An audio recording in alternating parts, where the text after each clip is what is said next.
I'd like, if we can, though, to return to the interview and talk just a little bit about some of that, like maybe lingering homophobia that we see still in atheism, particularly in Black atheism. I know that leaving religion isn't a single step, but as you were saying, Kevon, it seems like even in the atheist community, this is something that kind of lingers. What have you experienced, or what have you seen? I used to follow a Black atheist YouTuber. I don't know if I should mention his name, but used to follow him, Call him and out. he goes. I haven't seen his channel in a couple of years, but he went by the Emperor Atheists, and he had a YouTube channel. Seemed like a cool guy, Black atheist. They're not a whole lot of them on YouTube still somehow, but he used to have like this channel. Well, I guess maybe still has this channel. And one day I see him talking about some sort of, controversy about something he said on social media. So I'm like, I'm not big on social media, so let me go look it up. And I look it up and I find a Rachel Oates video tearing him apart for his comments on social media, because he saw that a father had taken his 12-year-old son to a pride parade, and he apparently lost it and decided that this was wrong and that this was encouraging being gay. And I just didn't understand the stance. I just thought, like, maybe wrongly, but I thought he was more enlightened than that. So it was just weird to me to see this person who I'd like subscribed to and consumed just maybe like hundreds of hours of his content and thought like, this is like a cool guy. And then to see him just ranting about something about just so weird. But yeah. Yeah, it always surprises me when I hear from Black people who are in more marginalized circles like atheists, like Black atheist. I feel like you're already kind of gonna get stepped on by everybody else, and then you go and shit on another group. Like, that just never made sense to me. Mm-hmm. Well, I mean, we kind of poked around the edges of this. I mean, I think Kevon maybe made the statement that without religion, we might not have homophobia. And I don't know how true that is or isn't, but it does really beg the question, once you've left religion, what is some of the thinking behind this sort of bigotry? Rudy, you kind of pulled out the notion of reproduction, which just feels silly on its face, considering we've like completely doubled the population of humans in the lifespan of people currently alive today. Mm-hmm.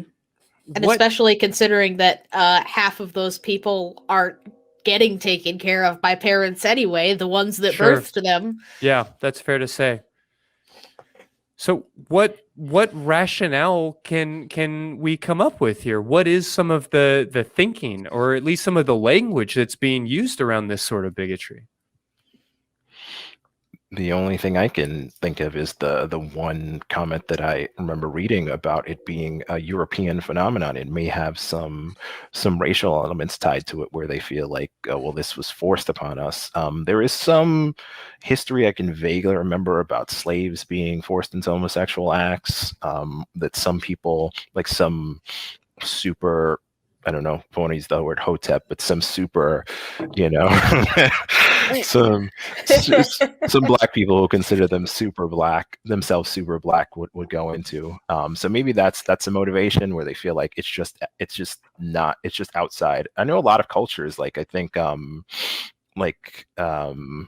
was it Iran years ago, where the leader of Iran said there were no gay people there. Where there's just some cultures where they feel like this is outside of us. This can't be us. So maybe it's a cultural, racial type thing. I almost did a spit take when you said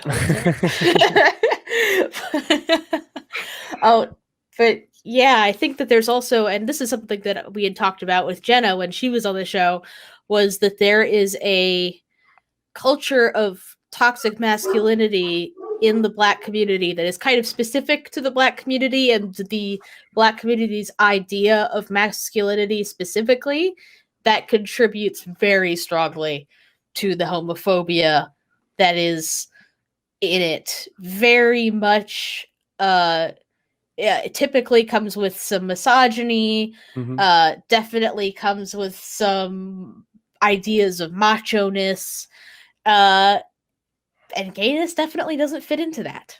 Not at all. Yeah.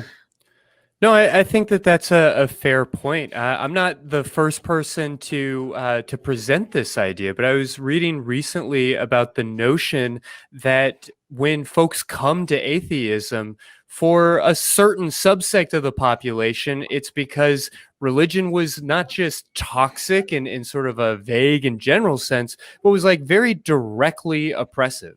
You know, if you are a queer person who comes to atheism from a religious background, it's likely because you were told that you were going directly to hell. It's very likely that you were in some way threatened.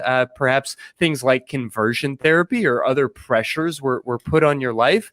Whereas somebody who is not marginalized in those same ways often leaves Christianity or comes to atheism because Christianity just didn't make sense, or it didn't like follow the logical argument. And, you know, there's no wrong reason to leave religion. I think we're all here watching this saying, yeah, if you left religion, great, good for you. And if you did it because the syllogisms didn't make sense, then great. If you did it because you were being really directly oppressed, that's certainly a little bit different. And our hearts certainly grieve those things. But ultimately, it leads to a divide, I think, within the atheist community between folks who are much more privileged, who are here maybe oftentimes to just dunk on Christians, are here to point out how brilliant they are for having escaped the foolishness of religion, as opposed to some of the maybe refugees, if I can use that term, who maybe fled their own homes or certainly in a lot of ways fled their own community. And I think that that's a distinction that is often missed out on. You know, when I go through the comment section YouTube comment sections, I know. But when I go through the comment section on some of the ACA's bigger shows where there isn't necessarily a effort in particular to draw in a queer audience, things can get pretty nasty. And I think that we need to recognize that there is a lot of homophobia in the atheist community. And I think that, you know, the ACA as an organization has done a lot of work to grapple with the transphobia in our own past, and recognizing that there is a lot of pressure against trans folks, even within the atheist community. What kinds of things have y'all seen, or what can you maybe hope for in terms of moving the narrative forward? That's a lot. Yeah, it's a lot to take on, no question. I mean, as a moderator of AXP and Talk Heathen, I can tell you there's been plenty of times when, I mean, I think I might have been the first mod to start doing this, but I had like a typed out little like, these pronouns are they them, not she her. And I would just like copy and paste that into the chat every time they got misgendered, because it happened plenty. And now it's like an official Nightbot command. I don't know if I was the first person to start doing that, but I know that I started doing that at some point because I was just tired of it. I was like, I'm not trying to tell anybody they can't talk in the chat. I'm just saying that's not correct. And most of the time people were like, oh, my bad, thanks. But every now and then there'd be that one person that's like, well, sorry, you're trying to silence me, blah, blah, blah. And I'm like, okay, you're just getting kicked out of the chat. I'm not doing this. It's just irritating when it's coming from like it's like I fled one oppressive community already. I don't need this. Like it can be really frustrating, really tiring sometimes. It can be very disheartening. But I have enough friends and allies within the atheist community that I know that those people are not in the majority, and they are not the loudest voices within this community. They're still prevalent, but there's plenty of people who will jump to shut that shit down. and say, no, that's not cool here. That's not part of what our community stands for. Mm-hmm. Yeah, we just have to put it out and hold people accountable, especially if they're your friends. You have to make it known that this isn't cool. It's not acceptable. And some legislation would be nice too. Yeah. Yeah, it tends to be for sure. Besides continuing to organize in the way that we have and form communities like the ACA, besides like policing those communities and really working as as moderators or just as individuals to call out the transphobia, the homophobia, and these different things as we see them. Is there anything in particular that either of you can point out before we wrap up for tonight to resolve some of these things, to continue to push the needle forward, or to change the homophobia within the atheist community? If there was something that I in particular wished for seeing more of, it would be your stereotypical cis white het male atheists creating more informative content about queer people, about queer issues. Like, I have a lot of friends who fit into that sort of very specific image of an atheist, and they make lots of great atheist content, and they're great allies.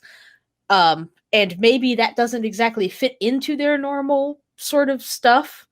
But if we saw more of that, more pushback from the people who are in those marginalized groups taking on that sort of emotional and intellectual burden, that would take a lot of weight off of my queer Black shoulders, I'll tell you that. Sure.